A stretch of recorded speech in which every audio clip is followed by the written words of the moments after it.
Welcome back. All right, second review of the day. If you're looking for a review of the early games, which are Tampa Rangers, Montreal, Colorado, and Edmonton, Seattle, already on the channel. So we move on. We get to the evening games. We start off with Detroit and Boston. Talbot versus Swayman in this one. Early jump for the Bruins. We get a power play for the Wings. It's killed off. No shots on net during that. The shots were only 2-1 for Boston at 7.5 minutes. Tonight was weird. There were a lot of games where there just weren't that many chances. Things get pushed in a hole by Swayman. The Wings get another power play. That's killed off. Pressure by Detroit with 2.5 minutes left. Few chances. Quiet. First 20 minutes, Boston with some pressure to close it out. Easy for me to say. But there's no scoring after one. Second period. A full Boston power play to start. That was killed off. Boston with some pressure after. Zadorov has a net feed that gets picked off. Crowley fires one wide on a rush. And then at 4:25, it's tipped in by Morgan Geekie, who continues to get goals by the bushelful. He gets this one from Hampus Lindholm. The shots were 4-0 Boston at 6.5 minutes. The Wings draw a power play. That's killed off. Rasmussen couldn't bury one in close. We get a press by Boston with 9 minutes left. And then some pressure by Detroit with 7.5 left. Raymond's denied on a rush chance. Detroit with some more pressure with 3.5 minutes left, but it's 1-0 Boston after 2. Third period. Early pressure by the Bruins. Aspero has a one-timer that's held. Lowry then has a rush chance that's blocked.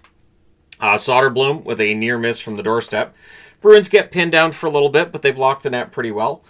Finney's denied on a turnover rush. Compher has a net drive that's denied as well. Shots are 3-1 for Detroit at 6 minutes, and at 6:38 they score. Raymond ties the game at 1. Larkin and Finney with the assists. We then had a kind of a fight between Sherratt and Kastelik, but they got 2 minutes each. Shots are 8-2 for Detroit with 8.5 minutes left. We get a power play for Boston, and they score on it. At 13:39, who else? Morgan Geekie. He roofs it from the left circle. Middlestad and Lindholm with the assists, so Boston has the lead back at 2-1. We get a power play for Detroit. That's killed off, but then, with the goalie pulled at 18:06, Rasmussen scores to tie the game at 2. Kane and Larkin with the assists. So we go to overtime. The overtime, the Bruins controlled early. DeBrincat has a wrister that's held. We then get a power play for Detroit in overtime. Boston kills that off. We go to the shootout. And in the shootout, Casey Middlestad gets the winner. So Boston with a 3-2 shootout victory over the Detroit Red Wings. The shots on net in this one, 5-4 Boston in the first, 9-5 Boston in the second, 13-4 Detroit in the third, and 4-1 Detroit in the overtime. Final shots are 26-19 for the Red Wings. Power plays, Detroit 0 for 5, Boston 1 for 2. The hits, 28-24 for Boston. Talbot saves 17 out of 19. Swayman, another good night for Swayman, 24 saves on 26 shots. All right, Philadelphia and the New Jersey Devils. Vladar versus Markstrom. Early power play for Philly. Brink has a wrister that's held. That power play is killed off. The shots are 4-0, 3.5 minutes in for the Flyers. And they would score first at 5:18. Tippett with a nice deke in close. Buries it. The assists to Dvorak and Zegras. That is the 100th goal for Owen Tippett. Also his 200th point. So some synergy there in the numbers. 100, 100 for 200. The Devils press at 9 minutes. There's more pressure by New Jersey with 9 minutes left. And at 12:08, Nemitz with a one-timer from the left circle to tie the game at 1. Bratt and Heischer with the assists. So Nemitz continues to have a really strong month of November. Luke Hughes has a slot shot that's held as the Devils push, looking for the lead. There's a press by Philadelphia with 3 minutes left. With 1:15 left, the Devils go to the power play. So after the first period, scores tied at 1. Power play for the Devils rolls over into the second period, where the Flyers finish the kill. And then at 53 seconds, just after it's ended, Michkov goes 5-hole from in close to make it a 2-1 lead for Philadelphia. Konechny and Sanheim with the assists. The Devils press to respond, but at 3:16, Konechny makes it 3-1. He roofs it from the top of the left circle. York and Sanheim with the assists, so 3-1 lead in favor of the Philadelphia Flyers. Shots are 5-2 for the Flyers at 6 minutes. The Flyers get some pressure 9 minutes into the period. Hamilton has a shot that's blocked during some pressure by the Devils. The Flyers are getting dinged on shot blocks, but it works. At 13:01, they make it 4-1. Zegras scores from Tippett, so there's Zegras on the board yet again. We get a power play for the Flyers. That becomes 27 seconds of 4-on-4, which means a Devils power play on the other side, and they score.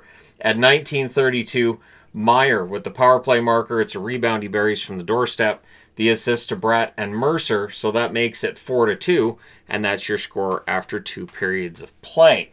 In the third, the Devils control the early minutes. Sealer has a screenshot that's caught and held. The shots on net are actually 3-1 Philly at 5 minutes, so the Devils were getting opportunities but not getting to the net. And then at 6:28, Mercer outweighs Vladar and buries it. Unassisted goal. Makes it a 1-goal game. Devils then look to tie it. We get a power play for New Jersey. That's killed off. Tippett's denied in close. Rebound is cleared.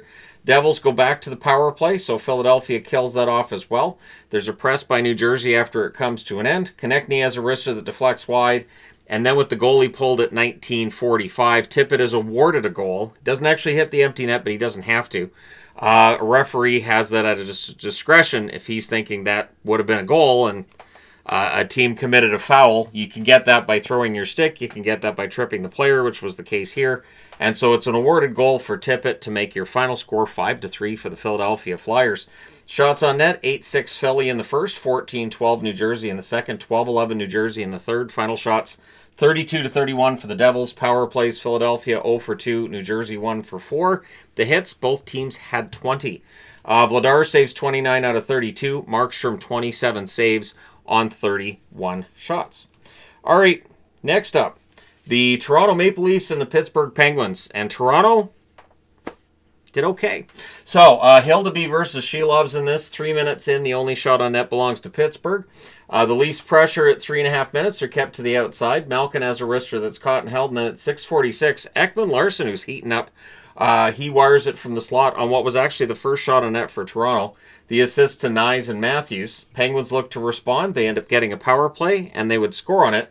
At 8:14, Kindle bats one out of the air, and it only took 8 seconds for that power play to click. The assist to Crosby and Rust. So it's a 1-1 tie, but Toronto would get the lead back. At 11:06, it's a one-timer from the right circle by Easton Cowan. That goal assisted by Nylander and Riley. Kindle's then denied as the Penguins are looking to answer back. We get a power play number 2 for Pittsburgh, so Toronto kills that off. With 1:48 left, the Leafs get a power play. That leads to a shorthanded breakaway by Lizotte, where he's denied, and it's 2-1 Toronto after the first period. Second period, the Penguins finish the kill, but at 2:24, Bobby McMahon gets one to extend the lead for Toronto. The assist to Riley, and there's Ekman-Larsson again. And then at 4:53, Joshua just turns and fires one from the slot. Roy and Stetcher with the assists. So all of a sudden we have a 4-1 lead. That puts Tristan Jarry into the net. Shelov's clearly upset as he left the net and went down the hallway there. And understandable. Not his night. Not really Pittsburgh's night at this point either. And so Jarry's in there with them looking to turn things around. So there was a shoulder save on a rush chance by Kindle. We get a power play for Toronto. Muse was very unhappy. Dan Muse very unhappy with that call. And probably even less happy at 13:58, where on a pass from behind the goal line, Roy gets the power play marker. Domi and McMahon with the assists. So now a 5-1 lead for the Toronto Maple Leafs. There's a press by the Penguins with 4.5 minutes left. With 1:03 left, the Leafs get a power play. So for the second straight period, the Leafs have a power play that straddles the end of the period. And they also have a 5-1 lead going into the third. The third period starts with the Penguins finishing the kill. Kindle has a rebound that's blocked the Leafs rush. Kindle was all over the ice in this game, really. But then at 4:37, Crosby buries one from the doorstep to make it a little closer. The assist to Kevin Hayes. There's a press by Pittsburgh at 6 minutes, but on a rush, Toronto would add another. Matthews puts this one past a screen at 7:14. Domi and Nyes with the assists. There's a press by the Penguins with 6.5 minutes left, but at 13:16, Robertson makes it a 7-2 score in favor of the Toronto Maple Leafs. We then get a power play for the Penguins. That's killed off. But in the end, Toronto wins this one 7-2 in Pittsburgh. So the no mercy magnets on the board. Toronto with a huge victory. Shots on net, 10-7 Pittsburgh in the first, 10-8 Pittsburgh in the second, 15-8 Pittsburgh in the third. The Penguins outshoot Toronto 35-23. Both teams went 1-for-3 on the power play. The hits, 19-16 Toronto. Hildeby, 33 saves on 35 shots. I like Hildeby. I don't understand why they picked up Primo earlier in the season. I think Hildeby's good enough. Shelovs saves 6 out of 10. And in relief, Jarry saves 10 out of 13. Alrighty. And the last game on the first board is Winnipeg and Nashville. And we have documented Winnipeg's struggles recently. And tonight was a chance for them to get out of it against a Nashville team that resides at the bottom of the West. Comrie versus Annunen in this one, and 47 seconds in, Velarde buries a rebound and close. The assist to Scheifele and Sandberg. So Winnipeg with that early 1-0 lead, and you need that for your confidence. The Jets press at 4 minutes. Winnipeg draws a power play. That's killed off. The shots are only 2-1 for Winnipeg at 9.5 minutes. Like I said, not that many shots in some of these games tonight. Stanley had a fight with McCarron. The comedic thing tonight was Stanley next to Weisblad. I think that was kind of like Chara with Gerby back in the day. Just the 1.5 foot difference between the two players is insane. But anyway, Stanley has a fight with McCarron. We get a power play for Nashville. That's killed off. There's a pressure by the Jets with 3.5 minutes left, but at 19:06, Niederreiter puts one in from the left circle on a rush. The assists to Shen, and there's Sandberg with another helper. So Winnipeg's up 2-0, and that's your score after 1.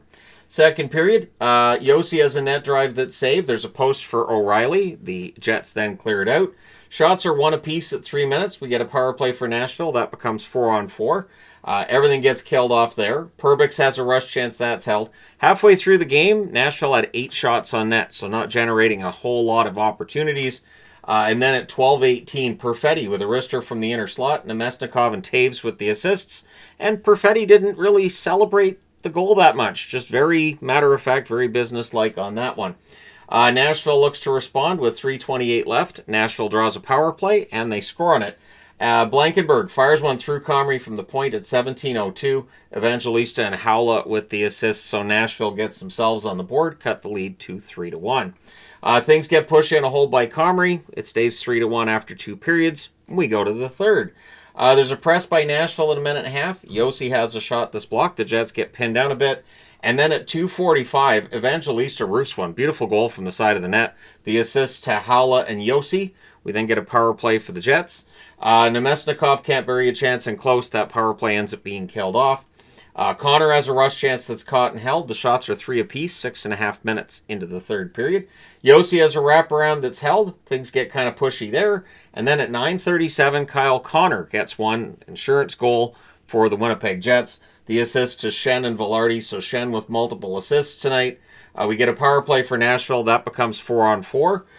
There's a post for Perfetti. Puck's cleared out. Everything gets killed off there. Goalie pull happens with 4.5 minutes left, and at 19:39, Niederreiter hits the empty net for Winnipeg. The assist to Iafallo and Sandberg. So Sandberg with 3 helpers. Winnipeg with a 5-2 win over Nashville. Like I said, they really needed that one tonight. Shots on net, 7-5 Winnipeg in the first, 9 apiece in the second, 9-8 Winnipeg in the third. Final shots, 25-22 for the Jets. Power plays, Winnipeg 0 for 4, Nashville 1 for 4. The hits, 27-19 Winnipeg.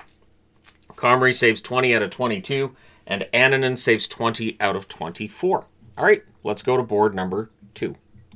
All right, so the Utah Mammoth in St. Louis against the Blues tonight. Vejmelka versus Hofer. They had a nice ceremony before the game for Justin Falk, reaching his 1,000th NHL game. Shots were 3-2 for the Blues at 3 minutes. Joseph to Toropchenko, near miss. We get a power play for the Blues. That's killed off. Falk has a chance after that's held. The shots were 7-2 for the Blues at the half, and then there really wasn't a lot that went on after that, to be honest. The Blues were controlling. There weren't any really major shots on net, though. Cooley was denied on a rush. Lots of board play. Very few shots in that second half of the period. There was a total of 3 shots between the two teams in the last 10 minutes, and there was no goals after 1. Second period, shots were 3-2 for the Blues at 6 minutes. I would love to tell you that this game had a lot of great action and everything, but it was a tough watch. Of the 11 games today, a little bit. Utah presses at 7 minutes. A power play gets drawn by the Mammoth. A shorthanded rush by Thomas is fired wide. The power play's killed off. 1 shot on net. The Blues clear after it's done. Halfway through the game, Utah had managed 7 shots on net. There's a press by Utah with 7 minutes left, but at 18:10, Holloway with a wrister glove side from the left circle opens the scoring to make it 1-0 for St. Louis. The assist to Broberg and Thomas. With 1:02 left, the Mammoth guilty of a delay of game, so St. Louis up 1-0 after 2. Power play rolls over into the third period. The Blues do finish killing off, Mammoth delay of game. The Mammoth finished the kill in the third period. I messed that up. Bad hockey guy. There's a press by Utah after it's done. More Mammoth pressure at 2.5 minutes. The shots are 3-2 for Utah at 5.5 minutes. And then there was a knee-on-knee incident where Toropchenko and Cooley locked knees. Cooley got the worst of it. They gave 5 in a game to Toropchenko. I was surprised because I didn't think Toropchenko went out of his way to throw the knee. I thought it was an accidental hit. So we'll see if Department of Player Safety does anything with this tomorrow. I don't think so. I like I said, I was surprised they gave 5 in a game to Toropchenko there. You guys can let me know your thoughts, but it did not look good for Cooley. Cooley could be out for a while, and that's going to really negatively impact the attack of the Utah Mammoth if that's the case. So there's a shorthanded rush by Bjugstad that gets saved. The Blues do kill off that 5-minute penalty. I think there was only 2 shots allowed during that 5 minutes. Shots are 6-3 Utah with 8.5 minutes left. Broberg has a net drive chance that's blocked. Mammoth pressure with 3.5 minutes left. Things get pushy on a hold by Hofer. Goalie pull happens with 1 minute and 30 seconds left. And then with 24.4 seconds left, Sundqvist takes a stick to the face. That looked like it hurt. St. Louis holds on. They win this one 1-0. So the chess magnet's on the board because 3 goals or less. Tony the Tiger's on the board because there was a shutout by Hofer in this game. Shots on net, 8-4 St. Louis in the first, 8-4 St. Louis in the second, 10-3 Utah in the third. Final shots, 19-18 for St. Louis, 37 shots. Power plays, both teams 0 for 2, but of course Utah, that's a 5-minute power play they couldn't score on.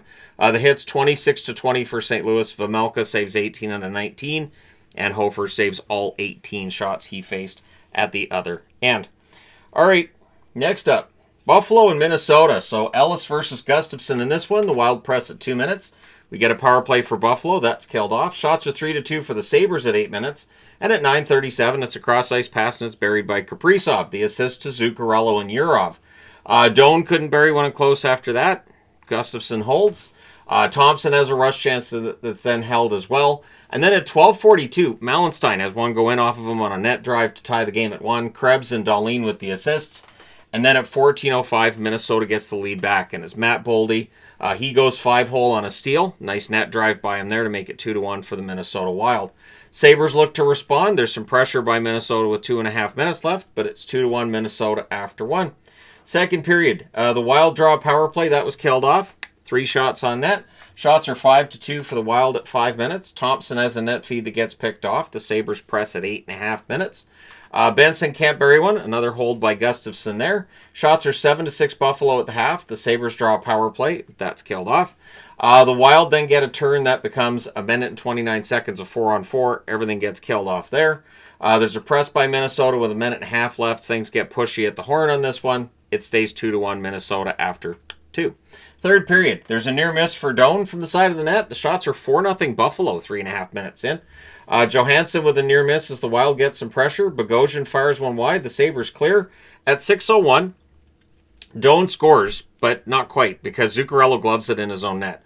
So last I looked, Tuck and Ostland are still given the assists on this, but if it's listed as an own goal, those assists come off. So Doan's credited with a goal that Zuccarello puts in his own net. He was trying to glove it.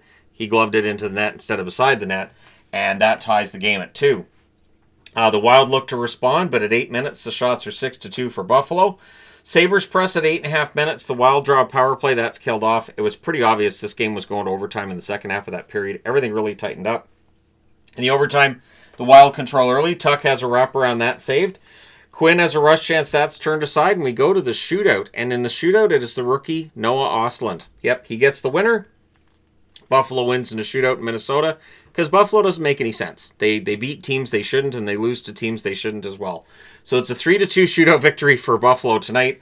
Shots on net, 11 apiece in the first, 11-8 Buffalo in the second, 8-3 Buffalo in the third. Both teams had 2 shots in the overtime.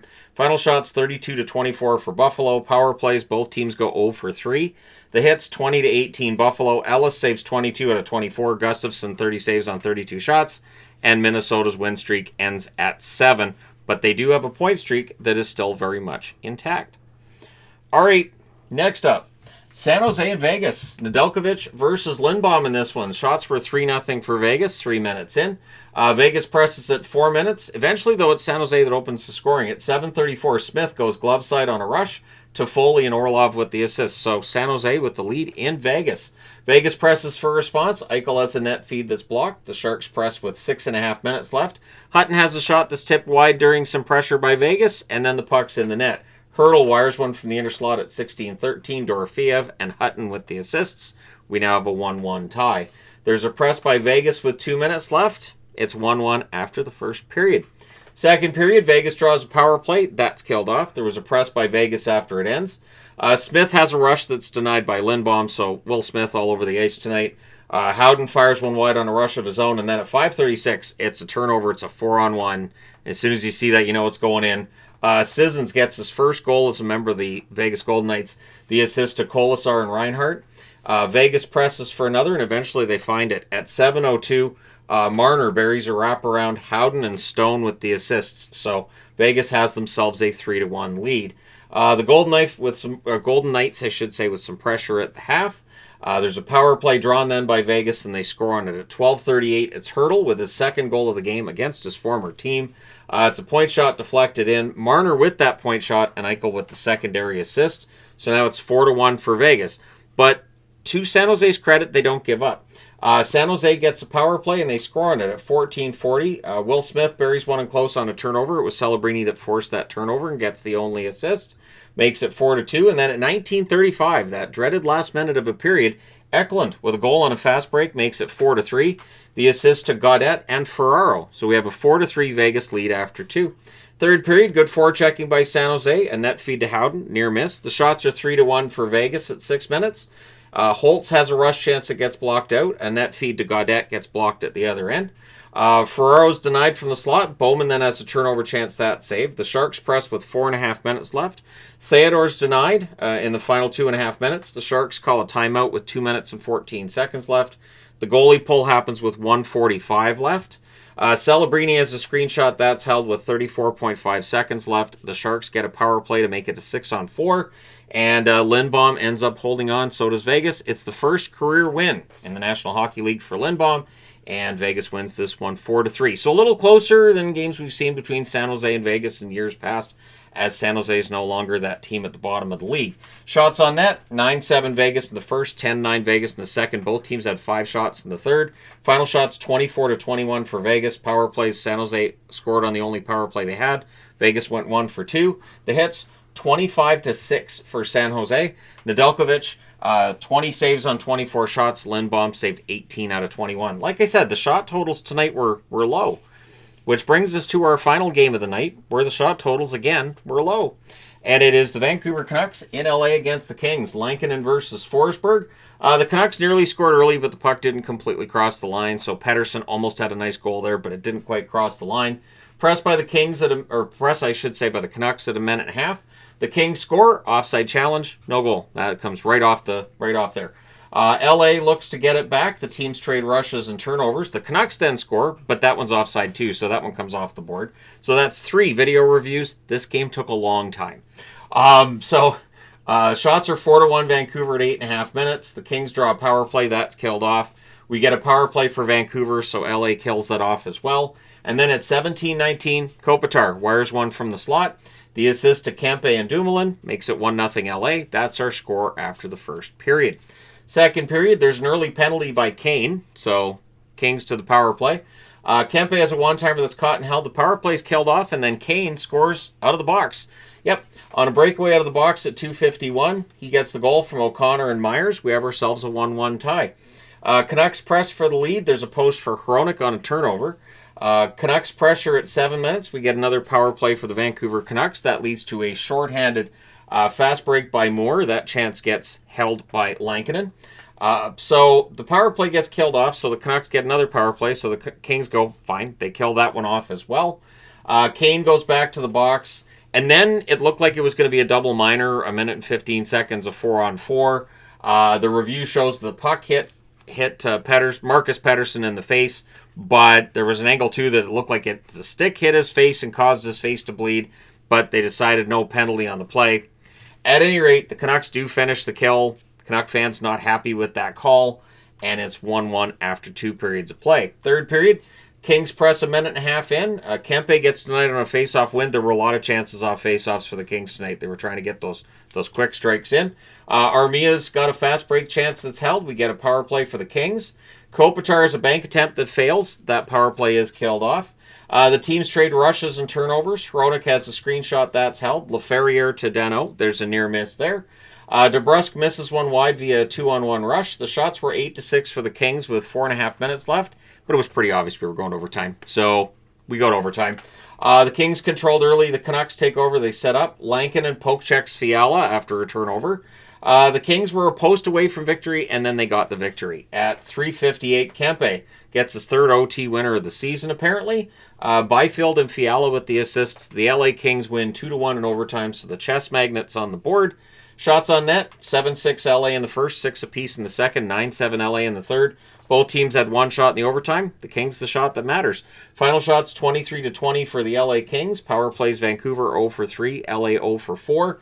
The hits 16-14 Vancouver. Lankinen saves 21 out of 23, and Forsberg saved 19 out of 20. All right, what did today's action do to the standings? Let's find out. All right, so starting out west, Colorado, they widened their lead to 6 points atop the Central, 18-1-6, 42 points in 25 games, 17 games above 500 already. It's pretty darn good. Dallas was idle. The Minnesota Wild, of course, their winning streak comes to an end, but they did record a point, so they have 33 points in 26 games now. They're 6 points above the playoff line. Anaheim remains first. They were idle today. The LA Kings now second, 12-6-7, 31 points in 25 games. So they have the same amount of points as Anaheim. And there's Vegas, 1 point back, 11-6-8, 30 points in 25 games. They're racking up enough points to stay there. Seattle drops down, 11-7-6, 28 points in 24 games. Utah is above the playoff line, even though they're only one game above NHL 500, 12-11-3, 27 points in 26 games. San Jose also 12-11-3, so they miss out on an opportunity to maybe jump into a playoff spot tonight. Whereas the Oilers are now right there, 11-10-5. They also have 27 points in 26 games. Winnipeg with a couple games in hand, 13-11. They got back on a winning track tonight, so 26 points in 24 games. That dropped Chicago down. They have 25 points in 24 games. They were idle today. St. Louis now 9-10-7, 25 points in 26 games. The Canucks with the overtime loss now have 23 points in 26 games, a 10-13-3 record. Nashville, with their loss today, they missed out on an opportunity to jump past Calgary. They now just have the one game in hand, and they're 1 point behind the Flames at the bottom of the NHL standings. And then in the East, Tampa, 16-7-2, 34 points in 25 games. Boston, 15-12, 30 points in 27 games. They jump back into second place. Montreal, 13-8-3, 29 points in 24 games. They are third. In the Metro, New Jersey, 16-8-3, 33 points in 25 games. So they miss out on an opportunity to widen their lead over Carolina. Carolina's still just 1 point back. And look who's third. The Flyers are third in the division, 14-7-3, 31 points in 24 games. Washington drops down, 14-9-2, 30 points in 25 games, so the number one wild card. Pittsburgh, tough night for them, 12-7-5, 29 points in 24 games. And they're the number two wild card. Just below the playoff line, the Islanders, 13-9-3. Ottawa drops out of the top three and below the playoff line, 12-8-4, 28 points in 24 games. Detroit, 28 points in 26 games, 13-11-2 record. The Rangers fall back, 13-12-2, 28 points in 27 games. Columbus didn't play. Florida didn't play. Toronto did. They're now 11-11-3, 25 points in 25 games. So they're back to NHL 500. And Buffalo, one game away from NHL 500, 10-11-4 for 24 points in 25 games. So there you go. You're all caught up. You got the standings, and now I just have to do the power rankings, and then I'm going to go to sleep for like 12 hours or something. I don't know. But either way, I haven't had a lot of sleep over the last few nights, so I'm gonna do that. But anyways, thank you guys so much for watching, for all your support. Hit like and subscribe in the event you may not have done so already. I greatly appreciate you guys staying up late and watching these reviews, or watching them in the morning over your coffee or during your breaks at work or whatever it is. Thank you guys so much for watching. I will talk to you again soon. Oh, and thanks for getting the channel past another 1,000 subscribers. Solid. I'll talk to you again soon.